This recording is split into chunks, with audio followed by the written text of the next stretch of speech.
All right. Well, as Tim said, thank you, Tim and Tabitha, for the invitation. It is my honor to be here, and congratulations, graduates. What an exciting evening.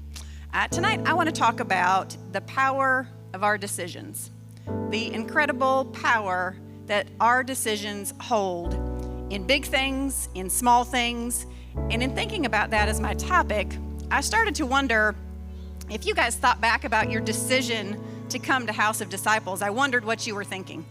Thank you, John and Sherry, for sharing. I got a little bit of insight from you guys, but I wondered if you were hopeful, or if you were excited, or if you were scared, or fearful, or felt like you had no other options left. Decisions have the power to transform our lives in ways we don't even see when we make decisions. Sometimes we don't do it without a lot of thought. Sometimes we do it with too much thought. Sometimes we don't make a decision because we've been thinking about it too long. So I am proud of you guys for making those decisions. You are welcome. I was trying to come up with a time in my life where I made a decision that I was excited about, maybe fearful about. This is not a perfect analogy, but it's the best one that I have.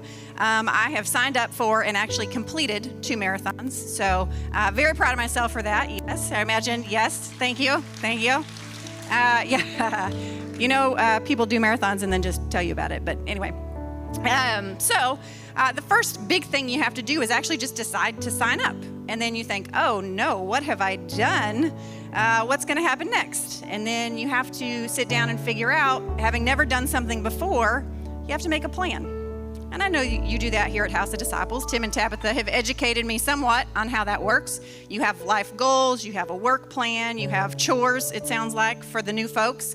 But you have written down the things that you need to accomplish to be successful. So first we decide, and then we plan. For a marathon, that looks like writing down what you have to do every day.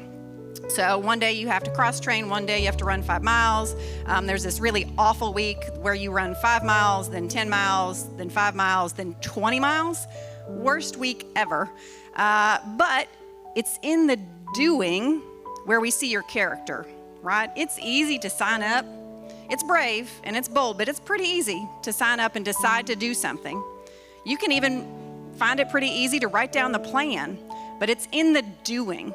The everyday where you woke up early and you did chores you didn't want to do, or you went to work when you didn't feel like it. It is where you lose people, right? It's what you should be proud of, that you woke up every day, on a good day, on a bad day, you showed up and you showed people who you are in this moment and who you are planning to be in the future. But that's what's brave and that's what's hard. And each of us, I appreciated that John mentioned this because I want to talk about an accountability partner. For marathon running, you need a running buddy or you will not get out there and do it, I promise. You need someone that will see the real you, that you are comfortable sharing the real you with, that then holds you accountable. And I'm grateful for you graduates that for however long it's been that it has been House of Disciples.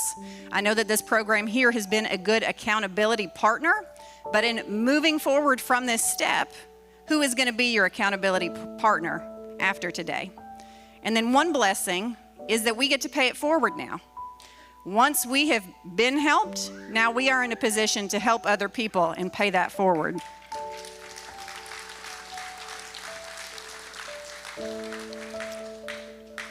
A Bible story I wanted to talk about today. It's one of my favorites. It's Esther. You are hopefully familiar with it, but I'll tell you a little bit about it in a real simple version. Esther was a very beautiful young woman who got to be queen through a series of circumstances that were not really her fault.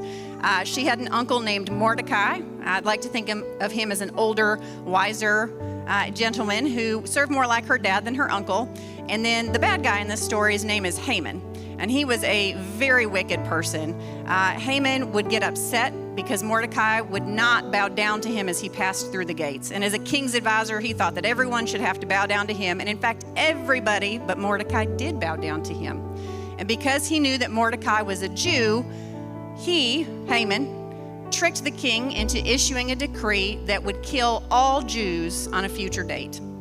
And Esther, who was secretly a Jew but married to the king, became aware of this plan through Mordecai, her uncle. He mourned, he prayed, he tore his clothes and wore sackcloths, put on ash at the city gates. And so Esther sent a messenger to hear from him about what had gone so wrong. And I wanted to tell you their conversation because I think it's very powerful. Mordecai says, Esther, you need to approach the king and ask him to reverse the decision, the decree to kill all of the Jews in our kingdom. And she said, don't you know that if I appear before the king and I have not been summoned, I can be put to death? So Esther's in a bad spot. She doesn't have an easy way to speak to the king or ask him to reverse this decree.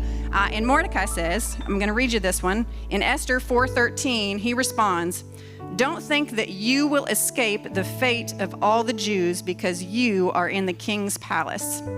If you keep silent at this time, relief and deliverance will come to the Jewish people from another place. But you and your father's family will be destroyed. Who knows, perhaps you have come to your royal position for such a time as this. There is no doubt, graduates, that you have come to today for such a time as this. God has designed every hair on your head. He knew you would be here, and he knows where you're going. And he has designed you and prepared you to take those steps. I was struck when I read this story earlier this year and studied this in a class that I have always identified with Esther, and I hope you do too, right? God created us for such a time as this. This is an exciting opportunity ahead, but we should also be inspired by Mordecai. Mordecai knew and had confidence that God's plan would prevail with or without Esther. What does he say? He says, relief and deliverance will come to the Jewish people from another place. God's plan will not be thwarted. God has a plan and a design, and you, me, each of us have an opportunity to participate in God's plan, but it is an invitation. God woke you up this morning with an invitation to take part in his plan for your life, and he has a beautiful plan and a beautiful design for your life. This is our opportunity to take a step into it. This morning, Tim mentioned where I go to church. The sermon this morning, I wanted to steal a little something from, and I'm going to give him credit, so don't get in trouble. But the message was about choosing whether to be a victim or to be a victor in Christ. That alone is a real good message. But what he said is that everyone wants the product, but they hate the process. They want the success, but they're not willing to put in the work. And that's incredibly powerful. He was preaching from 2 Corinthians 9:6. Those who sow sparingly will reap sparingly. Those who sow generously will reap generously. You graduates have been reaping generously. It is now your turn to sow generously, but we have to keep the same process. The process you learned here to decide, to plan, and then to do in the good and the bad days is the process in everything in life. There's a couple of, I'm going to call them tricks. I don't know if they're really tricks, and I hope they help you, but just things that I feel like I have learned along the way. In deciding, do you know how many decisions we make every day? Anybody know or want to guess? It's a lot. It's a lot. It's 35,000. Every day they say we make 35,000 decisions. If we stopped and thought consciously about every single decision, we would get nothing accomplished. We would do nothing and be frozen into those decisions. One thing that has been really helpful to me is to pre-decide things. If I have pre-decided that I am going to run in the morning, I put my shoes on my dresser, I put my clothes out. When my alarm goes off, I don't wake up and think, gosh, do I feel like running today? No, sir, I do not. No one wakes up in the morning and thinks, man, I'd love to get out of bed at 4:30 a.m. and go for a run. Nope, but I decided the day before I was going to do it, so I didn't think about it. My alarm went off and I got up and I went. At one point in time, I stopped drinking. Now, I do not drink alcohol. If somebody asks me, I don't think about would I like a drink now. I just say no. I have pre-decided what kind of person I'm going to be and what things are going to be a part of my life. And I would encourage you to do that. Pre-deciding takes the worry out of it. It's a great place to live. One of the other things that I think is a great tool that they teach here is having written goals.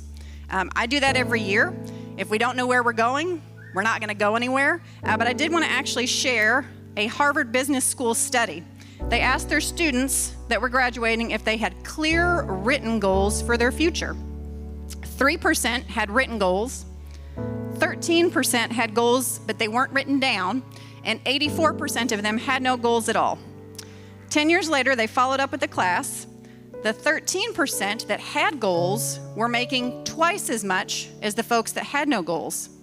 But the 3% that had written goals we're making 10 times as much. That's simply through being intentional and putting down the plan that God has for your life so that you can follow in that plan. So please consider making some written goals as well to continue to direct your life. I can't emphasize how important that has been for me. So after we decide, we pre-decide what we're going to do, we plan it and we write it down, and then we get busy with the doing, the not so pretty part of life. Some days we have good days, some days we have bad days, but we get up and we do it all the same because it is a blessing to live in God's will for our life. But graduates, there's no secret. God has created you for such a time as this. I've gotten to talk, it's usually to like high school kids. They don't always let me talk to adults, so thank you so much for having me today. But I always tell them the secret to adulting is we're all making it up as we go. Nobody has any idea what they're doing. The smart ones of us just trust God to lead us in it. That's the only way to do it. So congratulations, graduates. I'm so very proud of you.